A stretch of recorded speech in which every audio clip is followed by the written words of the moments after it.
وإذ قال إبراهيم رب أرني كيف تحيي الموتى ইব্রাহিম পয়গম্বর বলে, আল্লাহ আপনি মুর্দার কেমনে জিন্দা করবেন দেখতে চাই। আল্লাহ তাআলা বলে, ক্বালা আওয়ালাম তুমিন, ইব্রাহিম তুমি কি বিশ্বাস করো না? ইব্রাহিম পয়গম্বর বলে, ক্বালা বালা, হ্যাঁ বিশ্বাস করি, ওয়ালাকিন লিয়াতমাইন্না কলবি, আল্লাহ এই জন্য দেখতে চাই অন্তরে বিশ্বাস আরো বাড়বে, অন্তরে প্রশান্তি অনুভব হবে। কারণ শোনার চাইতে দেখা কিন্তু বেশি বিশ্বাস করে, কথা বলেন ঠিক কি না? শোনা কথা যে সেই বলতে পারে যেটাই সেটাই শোনা যায়, কিন্তু চোখে কিন্তু সব কিছু দেখা যায় না। আর যেটা চোখে দেখা যায় ওটা কিন্তু কেউ মিথ্যা কথা প্রমাণ করতে পারে না, ঠিক কিনা বলেন? ইব্রাহিম পয়গম্বর বলে, আল্লাহ বিশ্বাস করি, কিন্তু ইমানটা আরো বাড়বে দেখলে। আল্লাহ মুর্দার কেমনে জিন্দা করবেন? আল্লাহ তাআলা বলে, ইব্রাহিম ক্বালা ফাহুজ আরবাতাম মিনাত তায়র, রে ইব্রাহিম চারটা পাখি ধরো, চারটা পাখি লালন পালন করো। ইব্রাহিম পয়গম্বর চারটা পাখি ধরলেন। আল্লাহ তাআলা বলে, ইব্রাহিম চারটা পাখির এমন ভাবে লালন পালন করবা যেন নাম ধরে ডাকলে তোমার কাছে চলে আসে, এমন ভাবে পোষ বানাইবা যেন নাম ধরে ডাকলেই দৌড়াইয়া তোমার কাছে চলে আসে। এবার ইব্রাহিম পয়গম্বর চারটা পাখিরে এমন ভাবে পালতেছে, নাম ধরে ডাকলে ইব্রাহিম পয়গম্বরের কাছে চলে আসে। এবার ইব্রাহিম পয়গম্বর বলে, আল্লাহ আমি চারটা পাখি ধরলাম, এমন ভাবে পাললাম যে পাখিগুলোর নাম ধরিয়া ডাকলে দৌড়ে চলে আস। আল্লাহ তাআলা বলে, ইব্রাহিম এইবার পাখিগুলোকে তুমি জবাই করো। ইব্রাহিম পয়গম্বর জবাই করলেন। আল্লাহ তাআলা বলে, গোশতগুলোকে একেবারে কিমা বানাও, ভুনা বানাইয়া ফেলো। চারটা পাখির গোশত একসাথে ভুনা বানাইলেন, কিমা বানাইলেন। আল্লাহ তাআলা বলে, একসাথে মিক্স করিয়া ফেলো। এবার মিক্স করিয়া ফেললো। আল্লাহ তাআলা বলে, ইব্রাহিম এইবার কোন পাখির গোশত কোনটা আলাদা করো। চারটা পাখি, একটা কবুতর, একটা কাক, একটা ময়ূর, একটা মোরগ। রে ইব্রাহিম চারটা পাখির গোশত এবার আলাদা করো। ইব্রাহিম পয়গম্বর বলে, আল্লাহ সম্ভব নয়, চারটা পাখির গোশত এমন ভাবে ভুনা করলাম গো আল্লাহ, একসাথে মিক্স করে ফেললাম, এখন গোশত কেমনে আমি আবার আলাদা করব? আল্লাহ তাআলা বলে, পারবা না। বলে, দুনিয়ার কেউ পারবে না। আল্লাহ বলে, রে ইব্রাহিম এই গোশতগুলোকে চারটা ভাগ করো। চারটা ভাগ করিয়া গোশতগুলোকে চারটা পাহাড়ের কোনা উপরের মধ্যে রাখিয়া দাও। ইব্রাহিম পয়গম্বর এই গোশতগুলোকে চারটা খণ্ড করিয়া পাহাড়ের চারটা সূরার মধ্যে রাখিয়া দিল। এবার আল্লাহ তাআলা বলে, ইব্রাহিম রাখছ? বলে, হ্যাঁ। এইবার পাখির নাম ধরিয়া ধরিয়া ডাক দাও। ইব্রাহিম বলে, আল্লাহ ডাক দিলে কি হবে? রে ইব্রাহিম তোমার পাখির নাম ধরিয়া ধরিয়া ডাকো। ইব্রাহিম বলে, আল্লাহ তাই নাকি? বলে, হ্যাঁ। ইব্রাহিম পাখির নাম ধরিয়া ডাকতে দেরি হবে, দেখবি উড়িয়া উড়িয়া তোমার কাছে আসতে বিলকুল দেরি করবে না। আল্লাহু আকবার। আল্লাহ আল্লাহ क्या मुबारक नाम है, अल्लाह अल्लाह आशिकों का काम है। या इलाही मुझसे मुझको दूर कर, ताकि देखो मुझ में तुझको एक नजर, जन्नत दो ज़ख से या रब क्या करो, आरज़ू है मैं तुझे देखा करो। हूरो गिल्मा जितनी नेमत है तो सबसे बढ़कर नेमत दीदार दो। জিবরাইল বলে, আল্লাহ ইব্রাহিম নবী বিশ্বাস করবার পর ঈমান বৃদ্ধির জন্য যেমনে দেখতে চাইছে, আমি আপনার কথা আগে বিশ্বাস করেছি, কিন্তু নিজের চোখে দেখলে ঈমানটা বেশি বাড়বে, এই জন্য জান্নাতুন নাঈমটা চেষ্টা করলাম।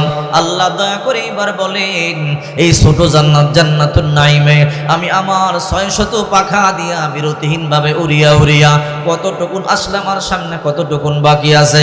আল্লাহ বলে, রে জিবরাইল তুমি 600 পাখা দিয়া 70,000 বছরে বিরতিহীন ভাবে জান্নাতুন নাঈমের মধ্যে উড়ে উড়ে এতটুকুন পর্যন্ত এসেছো। এই জান্নাতুন নাঈমের মধ্যে lakh lakh crore crore million trillion trillion অগণিত পিলার আমি আল্লাহ তাআলা তৈরি করে রেখেছি।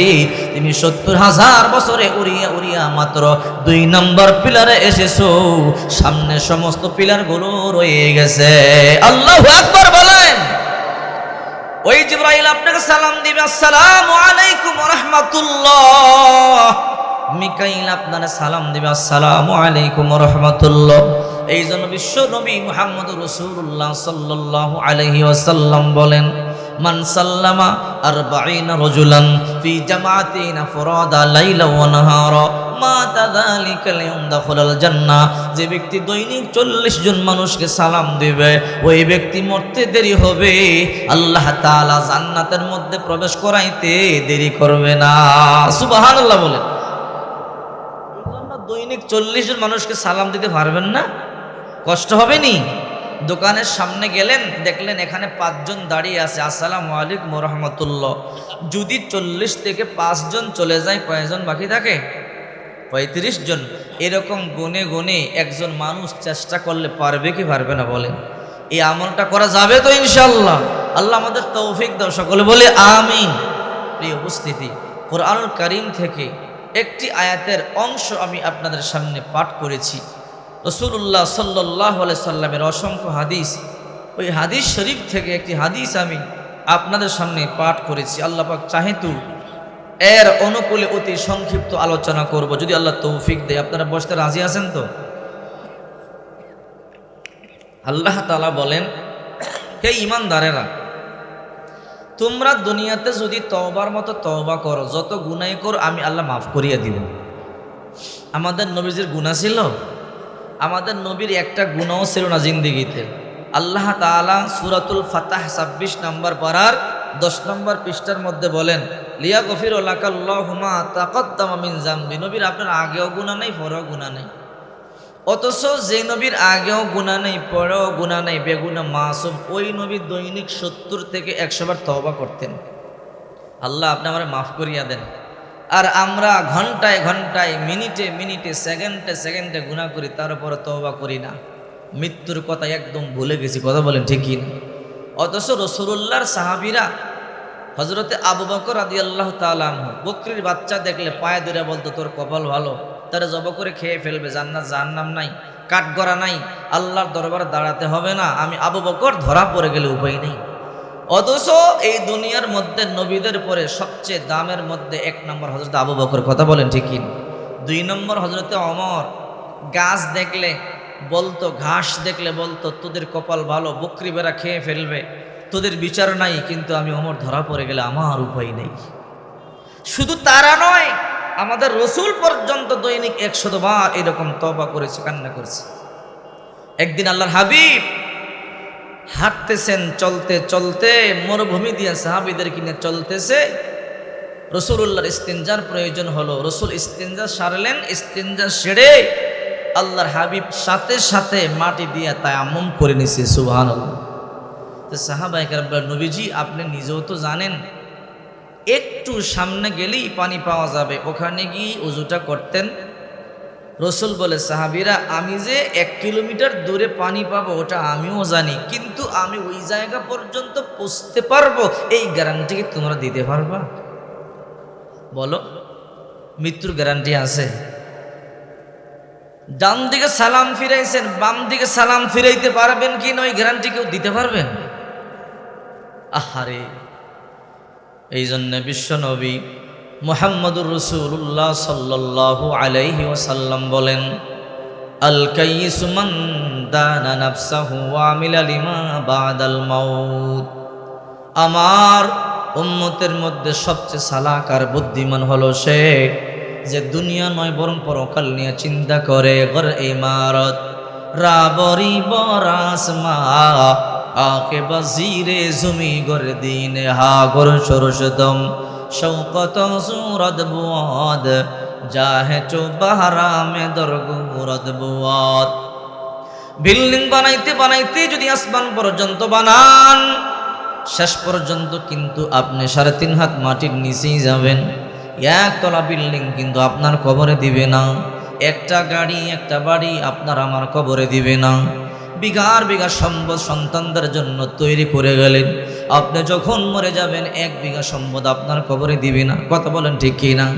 এই জন্য বিশ্ব নবী মুহাম্মদুর রাসূলুল্লাহ সাল্লাল্লাহু আলাইহি ওয়াসাল্লাম বলেন, হে উম্মতেরা, কোন সময় মৃত্যু চলে আসে, আজরাইল চলে আসে, কেউ বলতে পারে না।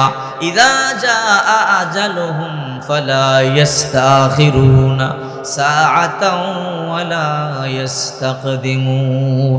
মরণ থেকে যতই পালাও মরণ তোমায় লইবে ঘিরি, যদিও সুদূর আকাশ পানে পালাও সেতায় লাগিয়ে সিঁড়ি, যদিও সুদূর আকাশ পানে পালাও সেতায় লাগায় সিঁড়ি। এই জন্য বিশ্বনবী মুহাম্মদ রাসূলুল্লাহ বলেন, মরণ থেকে কেউ বাঁচতে পারে না, কেউ বাঁচতেও পারবে না। আল্লাহর হাবিব মৃত্যুরে কেমন ভয় পাইতো, আল্লাহর হাবিব দৈনিক 70 থেকে 100 বার পর্যন্ত আল্লাহর পয়গম্বর তওবা করতেন। আল্লাহর হাবিব ইন্তেকালের 15 দিন পরে পূর্বে আল্লাহর নবী ইন্তেকালের 15 দিন পূর্বে, কথাগুলো দিল দিয়া বুঝবেন মুসলমান, আল্লাহর পয়গম্বর ইন্তেকালের 15 দিন পূর্বে মসজিদের মধ্যে যাইতে পারে না, আল্লাহর নবী উঠতেই পর্যন্ত পারে না, দুর্বল হয়ে গেল। আল্লাহর পয়গম্বর বুঝতে পেরেছে আমি আমার রবের ডাকে সারা দিয়ে চলে যেতে হবে। সাহাবায়ে কেরাম মসজিদের মধ্যে চোখের পানিগুলো সারিয়া কান্না শুরু করলো। আহারে, আল্লাহর পয়গম্বরের পিছনের মধ্যে দাঁড়িয়ে নামাজ আদায় করতাম, আজকে 15 দিন পর্যন্ত আল্লাহর পয়গম্বর মসজিদের মধ্যে আসতে পারে না। গোটা মদিনার মধ্যে কান্নার রোল পড়ে গেল। আল্লাহর হাবিব সাল্লাল্লাহু আলাইহি ওয়াসাল্লাম এমন অসুস্থ, মসজিদের মধ্যে যাইতে পারে না। আম্মা জান আয়েশা বলে, নবী, সাহাবীরা চোখের পানি সারিয়া কান্না করে, ও পয়গম্বর আপনি নাকি নামাজ পড়াইবেন না? নবী বলল, আয়েশা আমি তো উঠতেই পারি না, আমার আবু বকরকে বলো যেন ইমামতি করিয়া নামাজটা আদায় করাইয়া দেয়। হযরত আবু বকর নামাজের ইমামতি করে, নবী ঘরের মধ্যে সালাত আদায় করে। আল্লাহর হাবিব চোখের পানিগুলো সারিয়া কান্না করে, হারি আমি সাহাবায়ে কেরামদেরকে সারিয়া চলে যাইতে হবে। আল্লাহ নবীর ইন্তেকালের 3 দিন পূর্বে আল্লাহর হাবিব বলে, রে আয়েশা আমি একটু মসজিদের মধ্যে যাব, আমার মনে চায়, আমার মনে হয় আমি আল্লাহর ডাকে সারা দিয়ে চলিয়া যাব, আমি সাহাবায়ে কেরামদের সাথে জনমের মতো একটু কথা বলবো। আল্লাহ নবীর ইন্তেকালের 3 দিন আগে আল্লাহ নবী আব্দুল্লাহ ইবনে আব্বাসকে বললেন, রে আব্দুল্লাহ ইবনে আব্বাস যাও যাও গোটা মদিনার মধ্যে এলান করে দাও, সবাই যেন মসজিদের মধ্যে চলে আসি, আমি পয়গম্বর সবার সাথে জনমের মতো শেষ বিদায় নিব, সবার সাথে আমি শেষ কথা বলবো। হযরত আব্দুল্লাহ ইবনে আব্বাস রাদিয়াল্লাহু তাআলা আনহু গোটা মদিনার অলিতে গলিতে দৌড়ায় আর বলে, ও সাহাবীরা তোমরা তাড়াতাড়ি মসজিদের মধ্যে চলে আসো, আল্লাহর পয়গম্বর জনমের মতো শেষ কথা তোমাদের সাথে বলবে। এই সংবাদটা শুনবার সাথে সাথে গোটা মদিনার মধ্যে কান্নার রোল পড়ে যায়। আরে আল্লাহর হাবিব আমাদেরকে রাখিয়া চলিয়া যাবে, নবীজি জনমের মতো শেষ ভাষণ দিবে, জানি কি জানি বলে জানি না।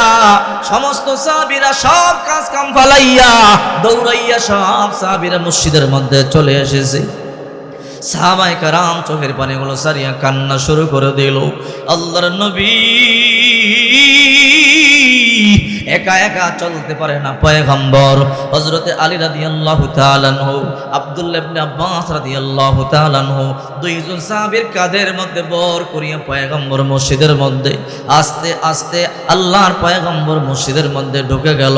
মসজিদের মধ্যে প্রবেশ করবার পরে সমস্ত সাহাবায়ে কেরাম আল্লাহর নবীর দিকে তাকাইয়া চোখের পানিগুলো সারিয়া কান্না শুরু করে দিল। ও পয়গম্বর আপনি কেমন শুকায় গেলেন পয়গম্বর? আবু বকর বলে, পয়গম্বর 15 দিন পর্যন্ত খাবার পর্যন্ত খাইতে পারে না, আল্লাহর নবী উঠতে পর্যন্ত পারে না। ও সাহাবীরা পয়গম্বরে ডিস্টার্ব করবা না, নবী আমার বলে, ও সাহাবীরা 15 দিন পর্যন্ত মসজিদের মধ্যে আসতে পারি না। ও সাহাবীরা আমি জানি তোমরা আমারে বড় ভালোবাসো, আমিও তোমাদেরকে বড় ভালোবাসি।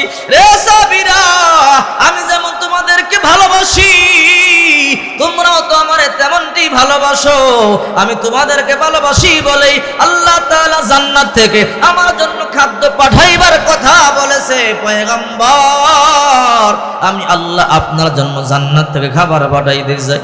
রে সাহাবীরা আমি জান্নাতি খাবার তোমাদের জন্য খাই নাই, কখনো কখনো আমি পয়গম্বর 3 দিন না খাইয়াছিলাম, 7 দিন না খাইয়াছিলাম, কখনো কখনো আমি পয়গম্বর 15 দিন পর্যন্ত না খাইয়াছিলাম।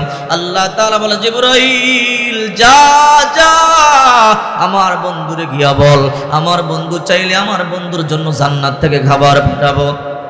জিবরাইল আইসা বলে, ও পয়গম্বর, আল্লাহ তাআলা বলেছেন যদি আপনি চান আল্লাহ জান্নাত থেকে আপনার জন্য খাবার পাঠাবে।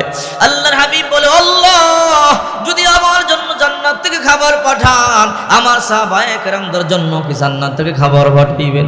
বলেন, না গো নবী না, আপনার উম্মতদের জন্য জান্নাতি খাবার দুনিয়াতে দেওয়া হবে না। আল্লাহর নবী তখন বলল, ও আল্লাহ, যেই নবীকে আপনি জান্নাতি খাবার দিতে চান সাহাবায়ে কেরামদেরকে দিবেন না, ওই নবী কখনো সাহাবায়ে কেরামদেরকে সারা জান্নাতি খাবার খাবে না। আল্লাহু আকবার বলেন। আল্লাহর পয়গম্বর বলল, সাহাবীরা তোমরা আমাকে যেমনটি ভালোবাসো আমিও তোমাদেরকে তেমনই ভালোবাসি। ও সাহাবীরা, তোমাদের জন্য জান্নাতি খাবার পর্যন্ত গ্রহণ করি নাই। ও সাহাবীরা, আমার জানা নাই কোন দিন জানি আমি আল্লাহর ডাকে সাড়া দিয়ে চলে যাই।